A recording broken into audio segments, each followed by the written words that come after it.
Saya di mana-mana bertanya itu memang saya minta pakai kertas. Kenapa? Karena banyak orang mendapat mikrofon ini dia pula ceramah jadinya.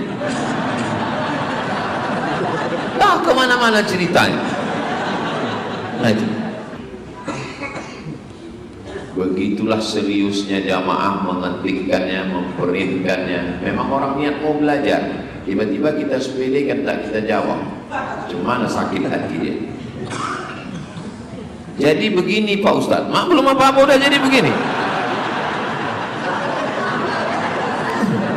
Itu langsung tak ada salam, tak ada, jadi begini gitu.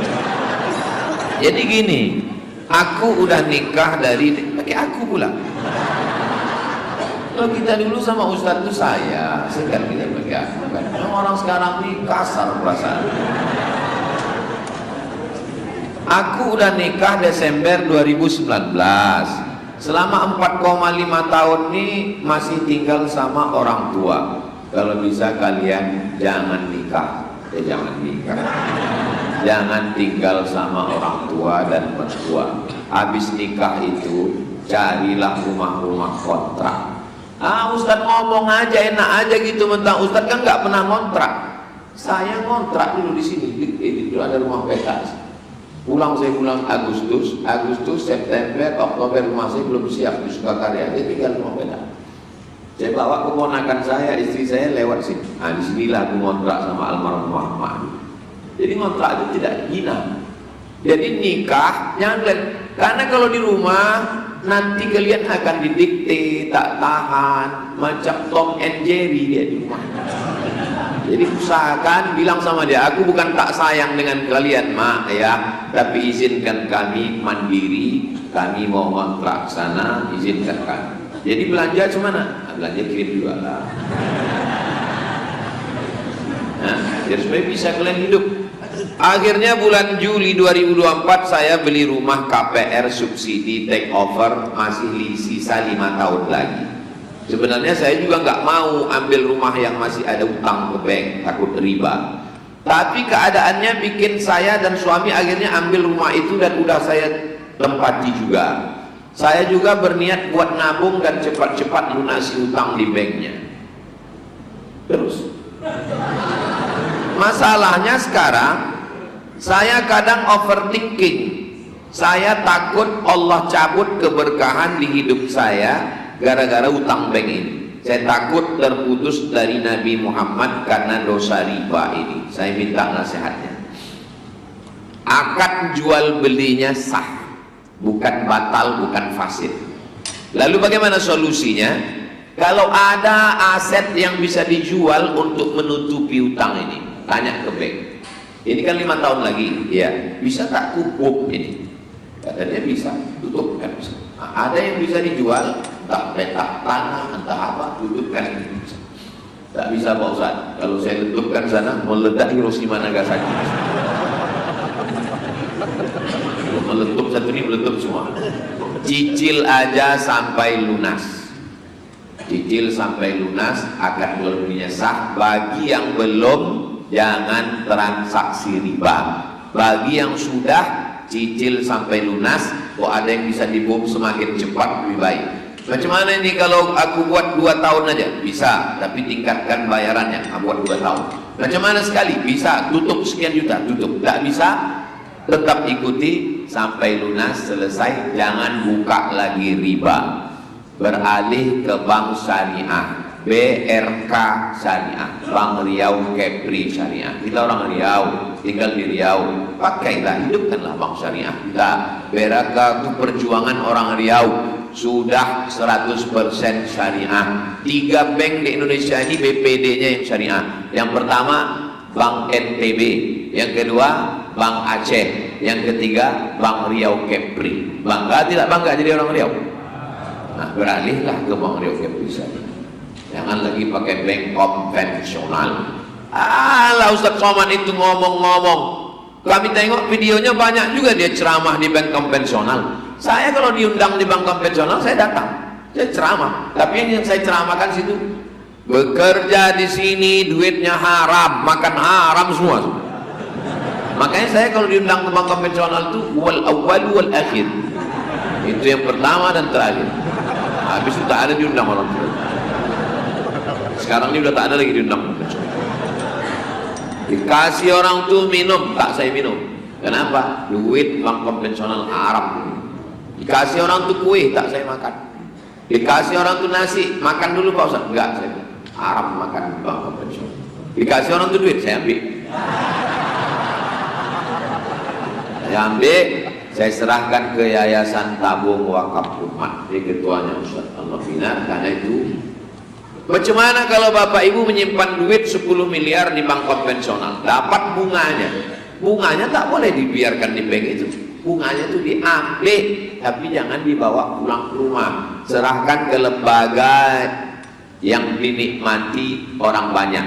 Kenapa Yayasan Tabung Wakaf Umat? Karena ini beasiswa gratis untuk siswa. Nah, dikasih. Tapi kalau mau ngasihkan duit riba begitu atau duit sogok pilkada kemarin, kasihkan aja, bilang sama Ustaz Al-Nob, ini ada duit. Dah, jangan pula begini Ustaz Al-Nob, ini ada beberapa duit haram ini. Kasihkan aja. Dah. Ini begini Ustaz Al-Nob dari Yayasan Tabung Wakaf Umat, tujuan kedatangan kami ini ada beberapa duit haram. Ini yang dari calon bupati kemarin, ini yang dari calon gubernur, ini yang pilek, tak usah kasihkan aja semua. Kita pun yang menerima tak usah pula tanya-tanya ini halal apa haram. Assalamualaikum Ustaz. Waalaikumsalam. Barangkali admin tahu atau tolong tanyakan ke Ustadz Abdul Somad di mana tempat hijrah beliau di akhir zaman sebelum terjadinya dukhan. Tidak aja ditanya orang.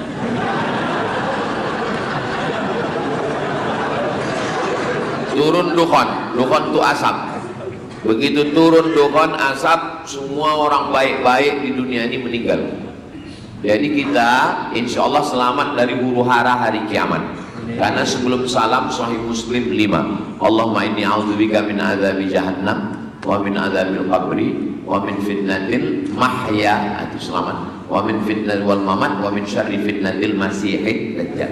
Jadi kita insya Allah kalau beriman beramal soleh tak merasakan huru hara hari kiamat. Kita sudah waktu turun awan dingin itu kita mati semua.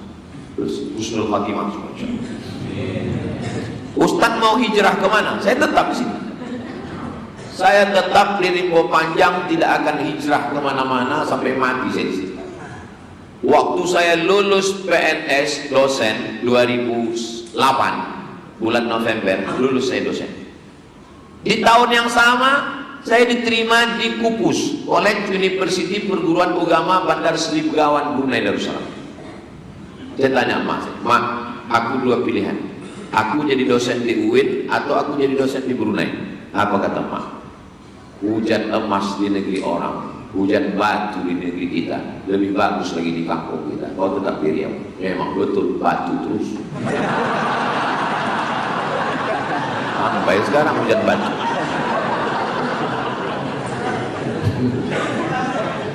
Baru saya paham logika emak. Saya berpikir, kalau ku pilih dulu yang Brunei, jadi dosen saya di Brunei, siapa yang masuk ke talang mama?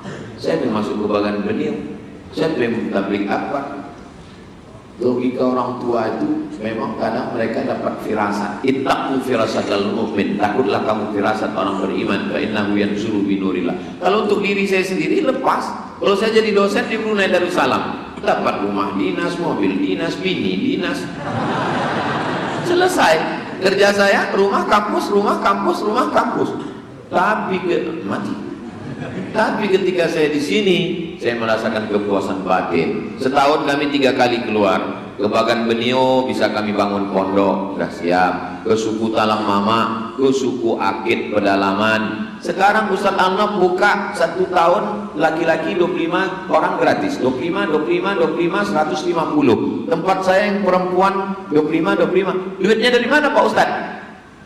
Channel Ustadz Abdul Somad Official YouTube itu 1 bulan duitnya berkisar antara 100 sampai 120, kadang 150. Itu semuanya habis untuk beli beras, minyak, gaji guru, bayar listrik habis. Maka saya sakit hati kali kalau dituduh orang, itu Somad tuh beli mobil baru duit YouTube itu. Dari mana kau tahu? Ku dengar bunyi knalpotnya tuk tuk tuk tuk tuk. Oh, ku sumbatkan aja muncungnya ke knalpot.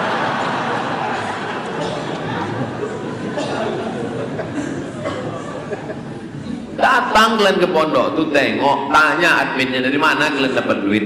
Nah, maka bapak ibu nanti pulang dari sini lewat jembatan Leton terus ke Simpang Bingung, sampai di Simpang Bingung jangan bingung-bingung lagi, belok langsung ke kiri sebelum TPU Kopit, sebelum makam Ustadz Tengku Zulkarnain, ada sebelah kanan pesantren Nurul Azhar. Semua tamu-tamu yang kami bawa ke situ baru lewat gerbangnya nengok tembok dindingnya, baru nengok gedungnya dari jauh udah macam menengok kucing Anggora.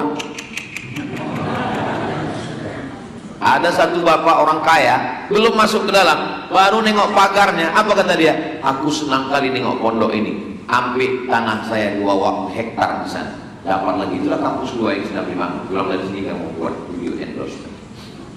Ada juga jamaah di Pekanbaru ini, begitu menengok kata dia, wakafkan tanah. Tanah siapa pak? Enggak tahu. Saking kan semangatnya.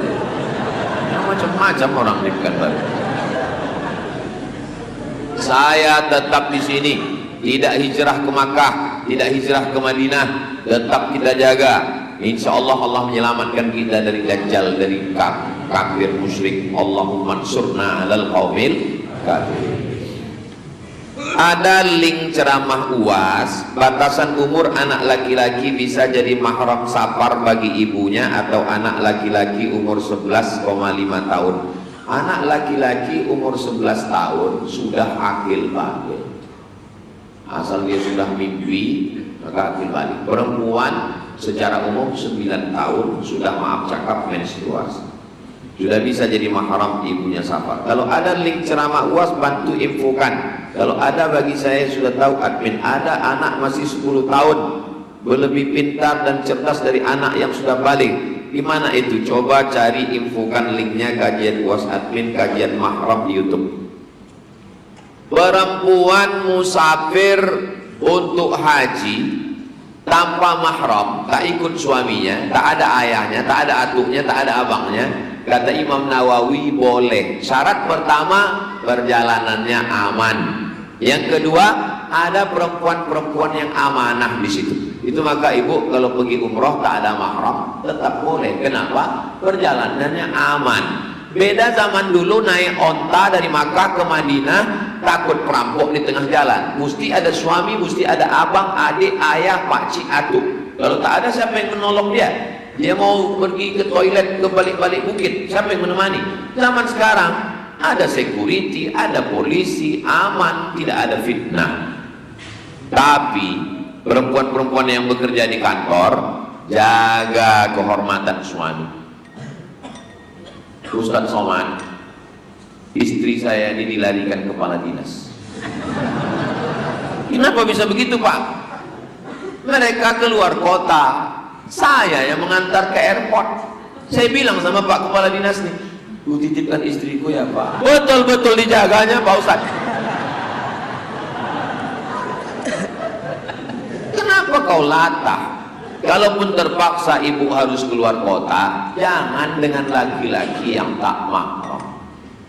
Perempuan bekerja, masuk kantor, berangkat jam 7 pagi, masuk kantor jam 8, pulang jam 4 sore, sampai rumah jam 5, macet sampai jam 6, azan maghrib, sholat isya, makan.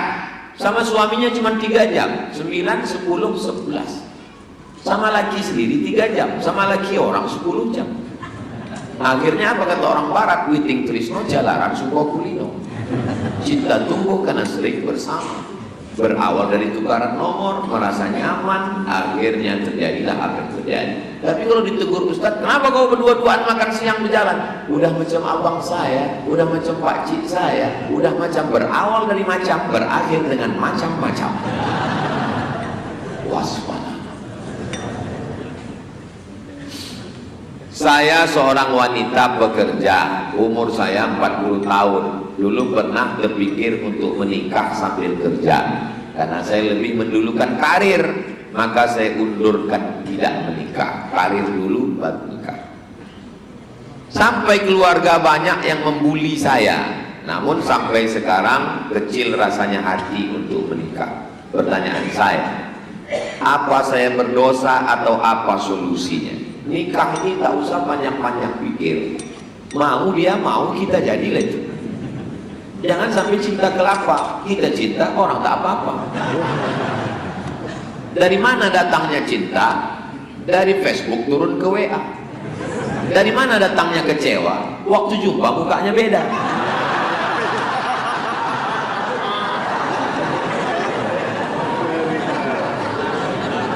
Asal mau dia menerima kita, jangan diawali dari pembohongan. Fotonya aja udah bohong, pas diupload rupanya udah 5 kali filter. Setelah berjumpa perempuan inilah masalahnya perempuan ini. Udah diciptakan Allah bagus, alis ini melengkung, diluruskan. Tuhan aja dia nggak percaya, apalagi kamu. Tidak, ibu-ibu di sini baik semua. Jangan pula di sini. Mendengar ceramah Ustaz Somad itu kuncinya satu, jangan di sini. Ada beberapa jamaah itu sih pulang meninggal. Nah, jadi jangan kalian tunda-tunda.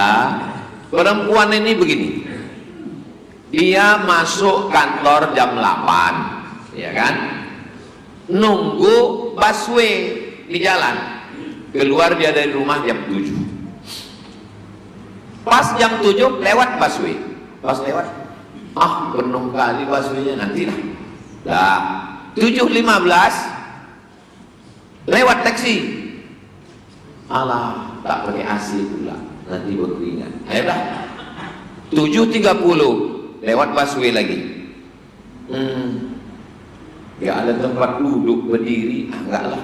7.45 lewat ojek. Daripada terlambat ini menjadilah. Paham kan? Jadi nanti kalau nampak ada wanita karir, orang kaya, jabatannya tinggi, dapat lakinya biasa-biasa, itu 7.45. Jangan banyak pilih. Pilih-pilih tubuh, terpilih bongkolnya. Terlambat ketawa itu. Jadi kan dia 7.45. Jadi perempuan, kalian macam bunga. Jangan sakit hati adik-adik. Perempuan ini macam bunga. Bunga ini tabiatnya macam mana? Kuntum, mekar, kembang, harum, lain.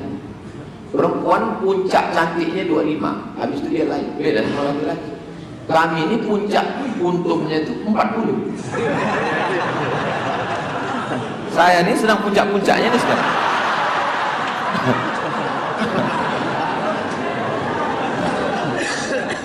Makanya kalian jangan pilih-pilih. Nantilah karir dulu lah, S2 dulu lah, S3 dulu lah.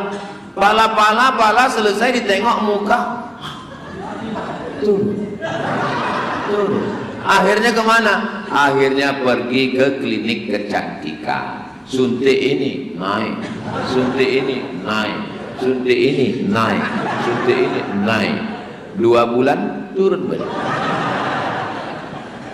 Asal mau dia nikah udah. Apa lagi yang mau dicari hidup ini? Sesudah nikah, mau dia menerima kita apa adanya, susah senang bersama. Bang, aku cuma minta kau mendampingi aku sampai kematian tiba. Setelah itu kita berjumpa di surga Jannatul Firdaus. So sweet hati.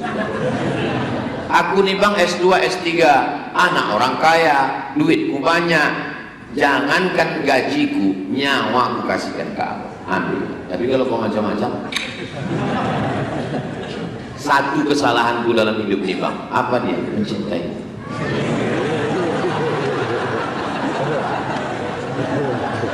Entah kenapa kita kalau di masjid BTP ini agak romantis saja bang.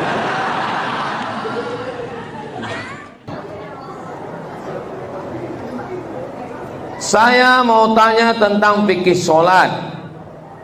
Apakah boleh waktu sholat zuhur dan asar baca iftitahnya Allahumma ba'id baini wa baina khataayaya kama ba'adta bainal masyriqi wal maghrib.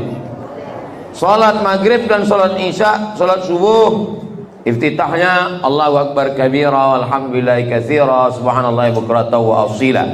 Ini berarti waktu SD-nya NU, SMP-nya Muhammadiyah. Karena NU pakai Allahu akbar kabira, Perti Allahu akbar kabira, Al-Wasliyah Allahu akbar kabira, Muhammadiyah pakai Allahumma ba'id. Allahu akbar kabira dan Allahumma ba'id, hadisnya sama-sama sahih. Dan ada 7 lagi doa iftitah. Ketujuh-tujuhnya boleh dibaca subuh, zuhur, asar, maghrib, qabliyah, ba'diyah, Jumat, tahajud, witir. Nah, jadi tidak ada aturan iftitahnya mesti ini, mesti ini. Di mana bisa kami dapat doa iftitah yang banyak ini? Sudah ditulis dalam buku 99 tanya jawab salat. Siapa yang menulis bukunya? Abdul Somad. Cari. Demikian juga waktu sujud. Waktu sujud saya baca subhanakallahumma rabbana wa bihamdika Allahumma firli waktu malam. Lalu kemudian subhana rabbiyal a'la wa bihamdihi waktu siang. Maka doa bacaan sujud, doa bacaan ruku, doa bacaan iftitah, doa tasyahud, banyak versi, semuanya boleh diamalkan tanpa ada bacaan tertentu pada waktu tertentu. Hanya saja yang biasa mengikut kitab-kitab mazhab Syafi'i, iftitahnya Allahu akbar kabira, rukuknya subhana rabbiyal azim, sujudnya subhana rabbiyal a'la, duduk antara sujud rabbil fili warhamni wajibuni warfa'ni warzuqni wahdini wa'afini wa'fu anni, tasyahudnya at-tahiyatul mubarakatuh salawatut thayyibatullah. Bukan berarti bacaan yang lain tidak boleh. Jadi boleh dibaca doa-doa itu, maka itu semuanya baik berdasarkan dari hadis Nabi Muhammad sallallahu alaihi wasallam. Jelas? Kalau Tuhan membeli kipas di tempat kawan, kalau ada yang bilang ceramah ini tak jelas, berarti dia belum makan. Udah makan? Patutlah tak jelas. Kabarnya habis sholat Jumat ini akan ada acara makan bersama di rumah masing-masing.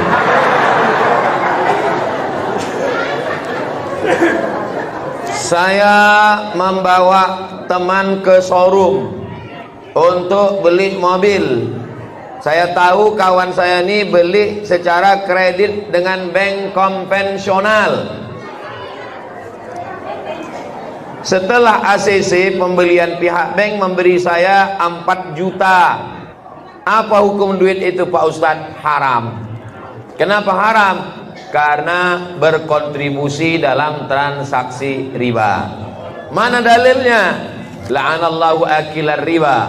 Allah melaknat orang yang makan riba.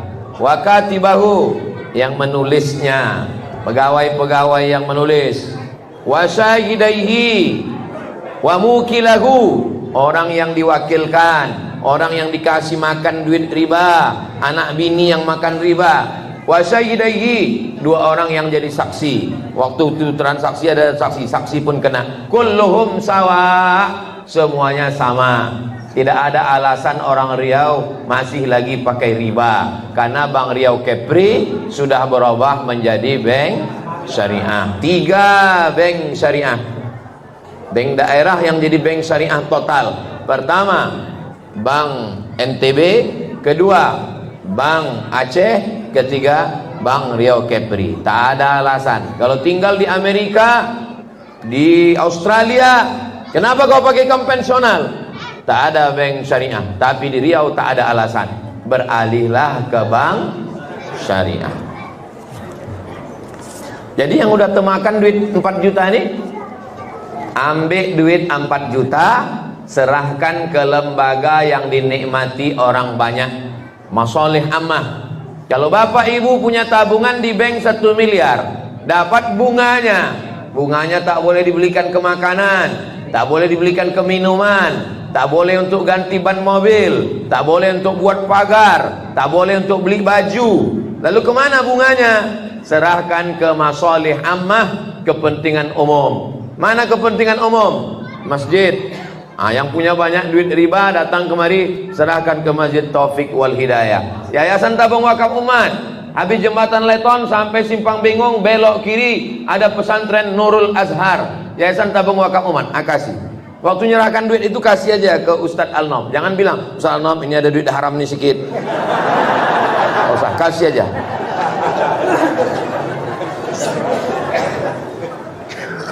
Teman saya kerja di perusahaan, dia ditempatkan di bagian proyek. Saat itu sedang ada proyek pemasangan kabel listrik. Setelah diukur ditentukan panjang kabel dibeli, tapi ternyata saat dipasang kabel bersisa. Sisa kabelnya dipotong, tidak bisa dipakai lagi. Dan sisa kabel diserahkan ke bagian pengadaan, karena akan bermasalah ke bagian proyek jika ada sisa barang yang sudah dibeli. Akhirnya kabel tersebut dijual ke rongsokan dan dapatlah sekian rupiah. Uang hasil jual kabel itu diserahkan oleh teman saya ke atasannya, dan kata atasannya bukan milik perusahaan. Uang itu untuk teman saya saja, upah lelah katanya. Bagaimana status uang tersebut Pak Ustadz? Semua duit paret, duit jalan, maka itu semua adalah milik rakyat Republik Indonesia. Duit rakyat Republik Indonesia disalurkan ke Riau menjadi milik Riau 4,7 juta orang. Duit parit, duit jalan, duit kabel, duit tiang listrik, duit air, kalau dimakan maka di akhirat minta maafnya ke 4,7 juta orang Riau. Carilah 4,7 juta itu nanti di akhirat. Jadi bagaimana caranya? Maka jangan makan duit negara, jangan makan duit provinsi, balikkan ke kepentingan umum. Ini kalau saya serahkan ke atasan saya, dimakannya nanti Pak Ustadz. Kemana duit ini saya serahkan? Serahkan ke masalih ammah, kepentingan umum. Masjid, pondok pesantren, panti asuhan, panti jompo yang dinikmati orang banyak. Saya serahkan ke Ustadz Somad, jangan. Nanti makan haram, makin kurus saya. Jangan kasih saya makan haram. Udahlah tak banyak, haram lagi. Kok banyak kita istikharahkan. Kalau kita lagi di jalan ke masjid, datang terlambat, sampai di masjid ada orang sholat, kita tepuk bahunya, kita pun jadi makmum, dia jadi imam, kita ikut dia sholat. Kita maksudnya mau sholat maghrib. Sholat maghrib berapa rakaat? Rupanya imam kita ini sholat isya jamak takdim. Musafir dia, mampir ke Masjid Taufik wal Hidayah. Rupanya dia sholat isya 4 rakaat, tidak dikosornya jamak. Si makmum 3 rakaat.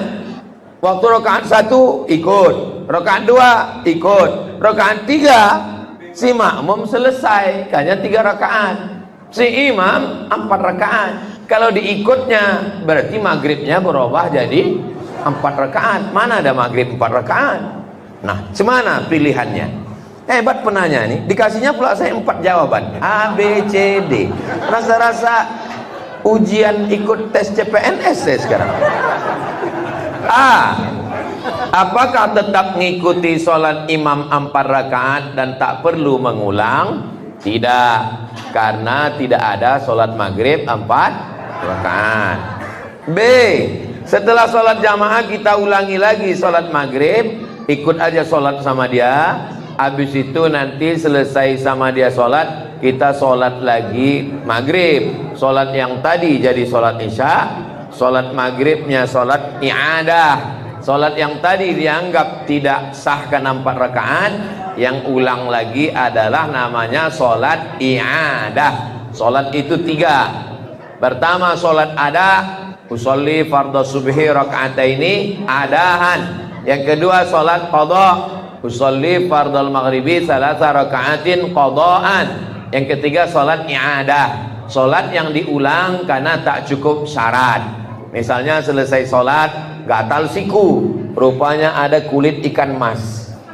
Tak kena, karena bekas wudhu. Waktu wudhu tadi ada kulit ikan, atau tumitnya kena cat. Maka sholatnya mesti diulang karena wudhunya tidak sah. Karena wudhu tidak sah, maka sholat tidak sah. Maka sholatnya mesti diulang. Maka ini juga, mana ada maghrib 4 rakaat, maka dia ulang lagi maghribnya. Bisa. Mau dipakai model begini, dia ikut sampai selesai, habis itu dia sholat lagi maghrib, maghribnya i'adah. C, batalkan sholatnya di tengah jalan dan sholat sendiri. Bisa, namanya mufaraqah. Waktu imam tu salah, waktu imam tu terus Allahu Akbar, isya rupanya dia, maka dia memisahkan diri dengan imam, maka namanya mufaraqah. Maka saat itu dia tidak lagi berjamaah dengan imam. Imam tu terus, dia pun salam, karena berbeda. Bisa. D, ketika imam naik ke rakaat keempat, makmumnya tahiyat akhir dan tidak ikut imam. Imamnya naik ke atas, Allahu Akbar rakaat keempat, si makmum tasyahud dan dia pun salam. Bisa juga. Jadi kan yang tidak bisa yang pertama itu saja, terus ngikuti dan tak perlu mengulang, tak bisa, karena tidak ada sholat maghrib 4 rakaat. Yang B, yang C, yang D kalau mau dia pakai bisa, sama-sama sah. Itu ijtihad para ulama ahli fikih. Mudah-mudahan ibadah kita betul insyaallah. Amin ya rabbal alamin. Saya dikasih waktu sampai jam 1.30. Jam 1.30 permisi. Mana kertas lagi?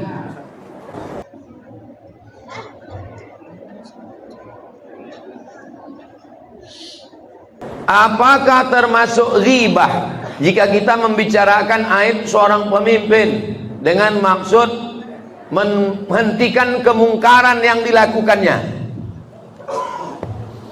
Fir'aun adalah penguasa yang zalim. Lalu kemudian datang jamaah, Ustaz jangan menghibah Fir'aun Ustaz, nanti amal Ustaz pindah ke Fir'aun. Qarun, orang kaya yang bakhil, Ustaz jangan cerita Qarun Pak Ustaz, Qarun itu nanti amal Ustaz pindah karena Ustaz menghibah Qarun. 3 boleh, 3 tidak termasuk ghibah. Yang pertama, menjadi saksi di pengadilan.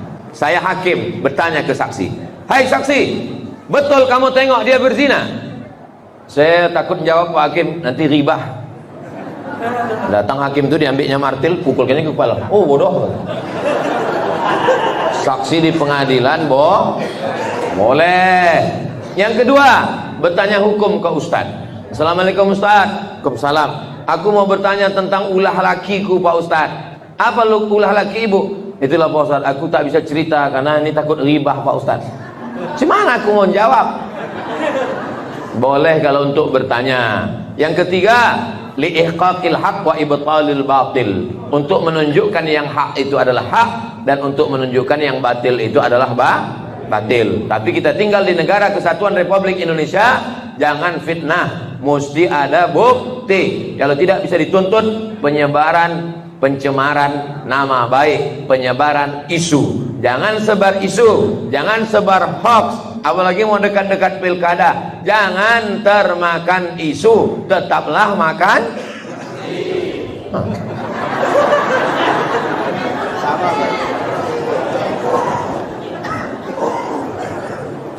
Saya nama titik-titik, tak boleh sebut nama, menjaga kode etik jurnalistik. Masjid Taufik Wal Hidayah sudah lama berdiri. Saya tahu, saya pernah ceramah sini 10 tahun yang lalu. Setiap jamaah selalu mengadakan doa bersama, Yasinan, Maulid Nabi, DLL.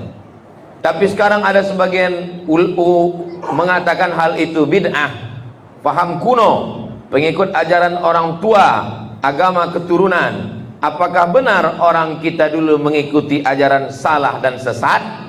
Tidak boleh beramal kalau tidak ada dalil. Oke, kita bahas satu-satu tentang masalah doa bersama. Mana dalilnya doa bersama? Ad-da'i wal mu'ammin fi ajri sawa. Orang yang berdoa dan yang mengaminkan pahalanya sama. Saya berdoa, Allahumma inna nas'aluka salamatan fid din. Siapa yang berdoa? Saya. Siapa yang mengaminkan? Yang berdoa dan yang mengaminkan pahalanya sama, kata Nabi. Sekarang saya tanya, mungkinkah berdoa bersama itu diharamkan padahal dapat pahala? Paham? Dua, Nabi naik ke atas mimbar.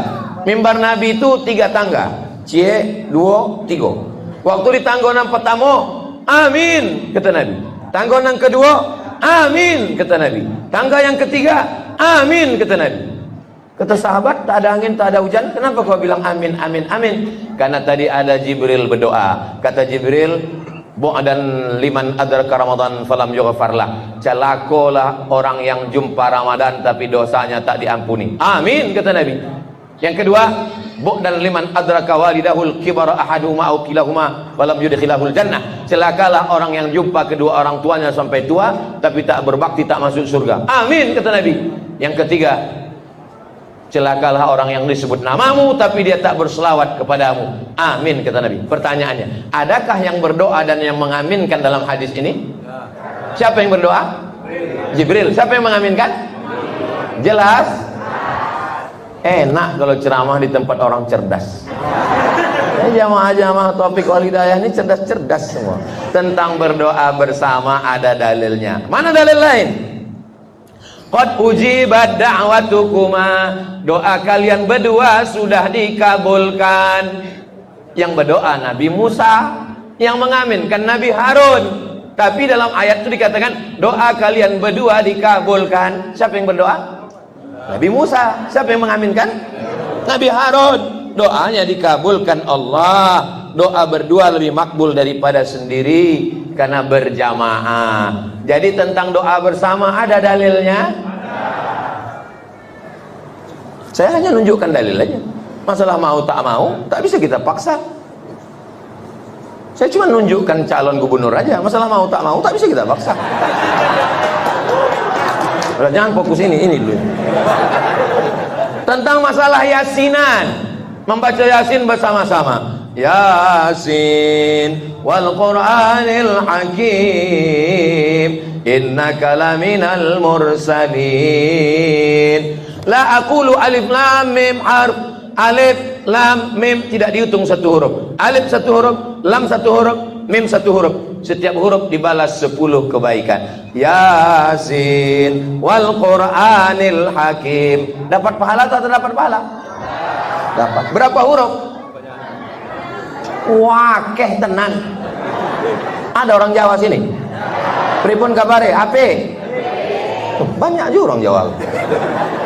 Banyak pahalanya baca Yasin. Iqra'ul Qur'an, bacalah Al-Qur'an, fa innahu ya'ti yaumal qiyamah. Quran akan datang pada hari kiamat nanti. Yasin itu Quran atau tidak Quran? Kalau gitu boleh dibaca? Wajib. Boleh, wajib. Iqra'ul Qur'an, bacalah Quran. Likulli syai'in qalbun, segala sesuatu punya hati. Wa qalbul Qur'an Yasin, hatinya Al-Qur'an adalah Yasin. Makanya sebelum ngapal Quran, hafal dulu ya Yasin, karena Yasin itu hatinya Al-Qur'an. Ibu dulu, sebelum bapak dapat ibu, sebelum dapat mata ibu, sebelum dapat hati, yang pertama direbut bapak adalah hati ibu. Sentuhlah dia tepat di hatinya, dia akan jadi milik ibu untuk selamanya. Jawabannya so sweet. Bagaimana hukumnya membaca Yasin bersama-sama, beramai-ramai? Yasin wal Qur'anil Hakim, namanya qiraatul idarah, membaca Quran bersama-sama. Apa kata Imam Ibnu Taimiyah? Membaca Quran bersama-sama la ba'sa bihi, la tidak ba'sa apa-apa, la ba'sa apa tidak apa-apa, boleh. Apa dalam mazhab Syafi'i? Kata Imam Nawawi, membaca Quran bersama-sama mustahabun, dianjurkan karena membangkitkan semangat. Tapi kalau baca Quran bersama-sama, tolong ngaji tajwidnya sama, karena kalau tak sama nanti yang tajwidnya salah disangkanya bacaannya betul. Baca Quran bersama-sama, jangan kejar-kejaran cepat karena ini bukan lomba lari 17 Agustus. Fayakun jaon karena mau cepat makan bakwan. Maulid Nabi. Abu Lahab diringankan azabnya tiap hari Senin karena hari Senin dia membebaskan budaknya namanya Suwaibah. Abu Lahab tuh punya budak. Budak di situ bukan budak Bengkalis. Budak hamba sahaya. Budak inilah yang datang ke rumah memberi kabar. Tuan Abu Lahab, ya, keponakan muda lahir anak Aminah. Laki-laki apa perempuan? Laki-laki. Saking senangnya Abu Lahab, kau hari ini kubebaskan. Maka setiap hari Senin diringankan azabnya. Di mana bisa kami tengok kisah ini? Dalam Sahih Al-Bukhari. Berkatalah Imam Al-Hafiz Al-Maqdisi ahli hadis. Apa kata dia? Idza kana hadza kafiran ja'a zammuhu. Kalau si kafir yang udah jelas masuk neraka, tabbat yada abi lahabiu, yukhaffaf anhul azabu masruran bi ahmada, diringankan azabnya karena bahagia menyambut kelahiran Nabi Muhammad. Fa kaifa billadzi tula umrihi, bagaimana dengan orang sepanjang umurnya bi ahmada masruran wa mata muwahhida, senang menyambut kelahiran Muhammad dan mati dalam keadaan bertauhid. Bapak senang tak menyambut kelahiran Nabi Muhammad? Ibu senang tak menyambut kelahiran Nabi Muhammad? Boleh maulid? Kenapa tak dibuat?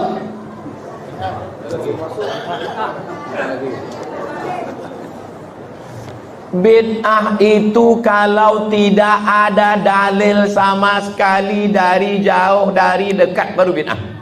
Melanggar Quran, melanggar hadis, melanggar ijma', melanggar qiyas baru bid'ah.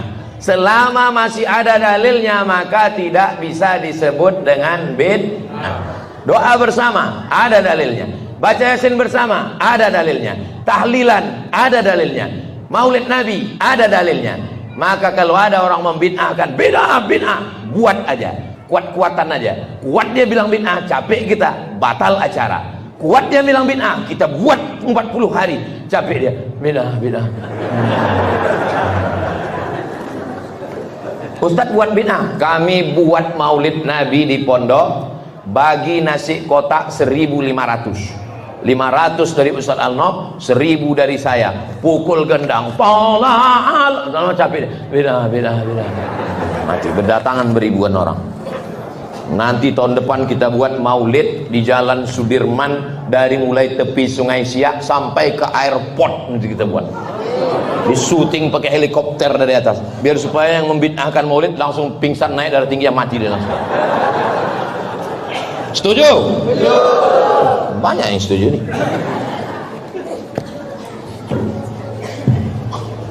5 menit lagi.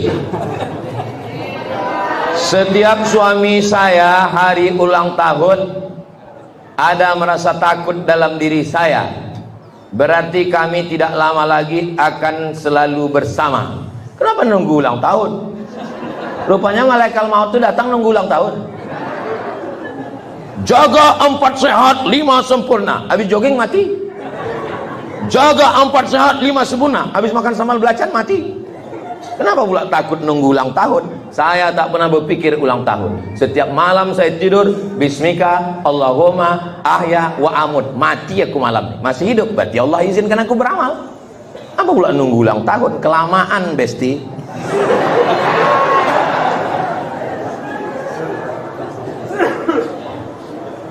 Ustadz, setiap suami saya di hari ultahnya ada merasa takut dalam diri saya, karena berarti kami tidak lama lagi akan selalu bersama. Berdosakah saya Pak Ustadz? Apa pula dosanya? Bagaimana cara menghilangkan kecemasan pada diri saya, karena saya sangat sayang suami saya? Allah, la ilaha illallah.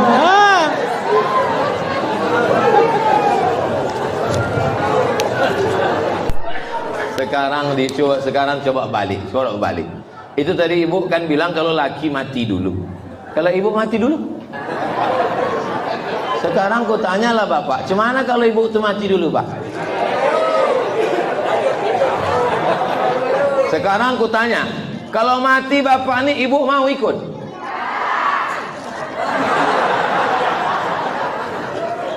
Awak mati suram, mati sendiri. Perempuan-perempuan yang menangis di pintu liang lahat, abang.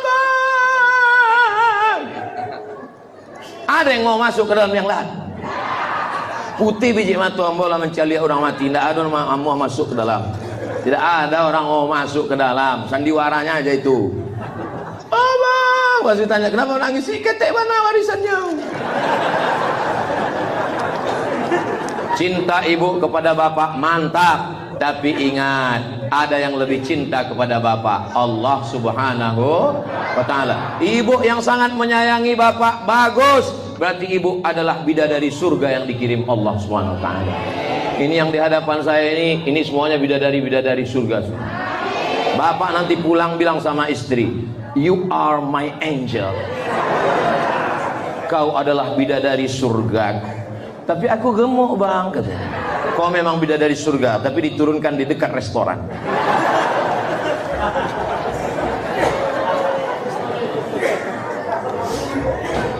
Ustadz, Jumat berkah di masjid dengan menyediakan makanan. Sementara ada beberapa ustadz mengatakan sedekah itu tidak ada dikhususkan harinya. Apakah ada dalilnya atau anjuran untuk mengkhususkan sedekah hari Jumat? Ada tak Nabi mengkhususkan hari Jumat? Inna yaumal jumu'ati sayyidul ayyam. Hari Jumat adalah pemimpinnya segala hari. Seluruh hari ini ada pemimpinnya. Hari Jumat. Seluruh negeri ini ada pemimpinnya.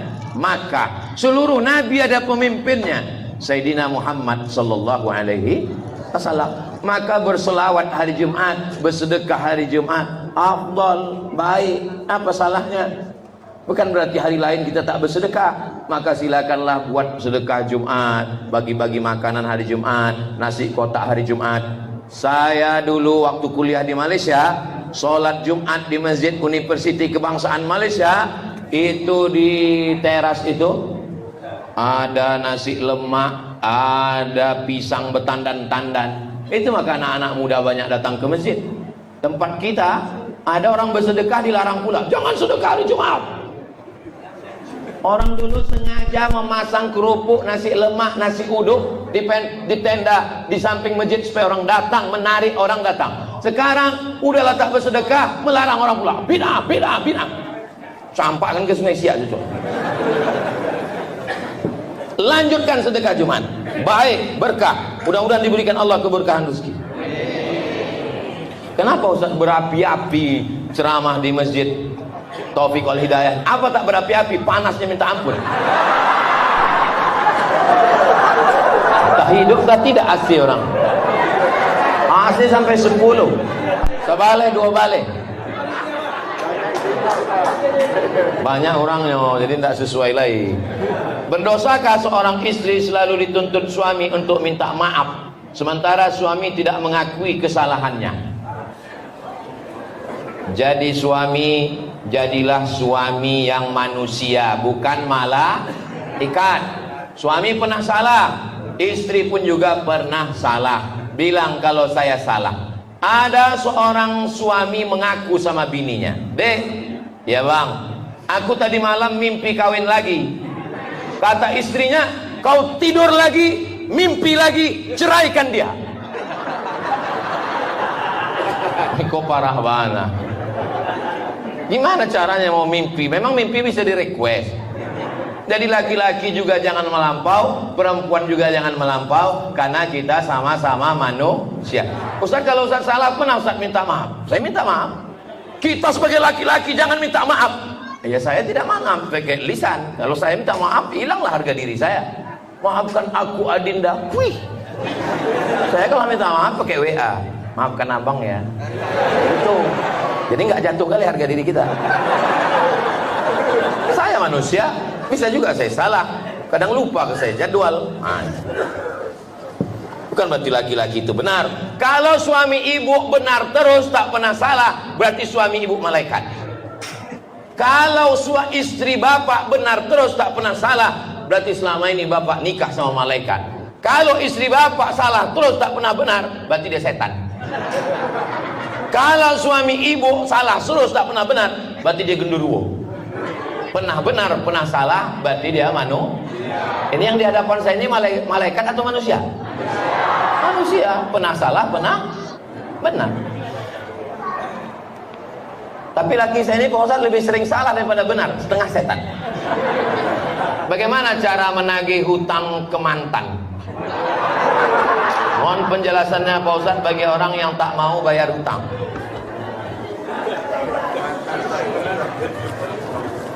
Yang pertama, surat Al-Baqarah ayat 282. Tengok, satu halaman. Iza tadayantum bidainin ila ajalin musamman faktubuh. Tulis. Ku pinjam duit kau, ku balikkan tanggal 1 Oktober 2024. 1 Oktober 2024 tagih, datang, bayar. Turun ayat yang kedua. Fa in kana dzu usratin fanaziratun ila maisarah. Kalau dia tak bisa bayar, kasih dia tenggat waktu. Kau bayar? Aku belum sanggup bayar. Oke, ku kasih tanggal 1 Januari 2025. Tidak juga dia bisa bayar, masuk ayat yang ketiga. Wa anta saddaqu khairul lakum. Kau sedekahkan lebih baik. Setelah aku pikir-pikir, aku tinggal di Rimbo Panjang. Mengutipnya di mana nih? Rumbai. Lebih banyak lagi bensin ku habis daripada membayar utang. Jadi kalau gitu ku ikhlas, ambil aja lah, ambil.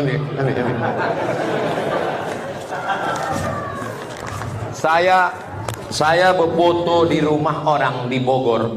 Di depan pintu garasi rumahnya tertulis, jangan memberi pinjaman. Memberi pinjaman menambah musuh. Memberi pinjaman menambah musuh. Menagihnya sakit jantung, meminjamnya manis, bukan main mukanya. Nengok mukanya aja kena diabetes kita. Tapi giliran membalikkan, ya Allah, ya Rasulullah. Kertas terakhir. Ustaz, mau ya berfoto dengan keluarga besar MTS Taufik Wal Hidayah? Permintaan siswa. Berbaris MTS, mana MTS? Baris kalian situ, baris. Baris, kosongkan di tengah, cukup untuk 2 orang saya dengan Pak Wahid. Baris. Baris, tak ada pasukan situ. Siap, gerak. Baris, sana. Susunkan panitia. Nanti pas lalu pulang kami singgah foto. Nanti kami masuk sama Pak Wahid. Simpan Ustaz, jangan sampai bocor. Nanti takut tulisan suami ditengok istrinya. Ala hazihi niyah.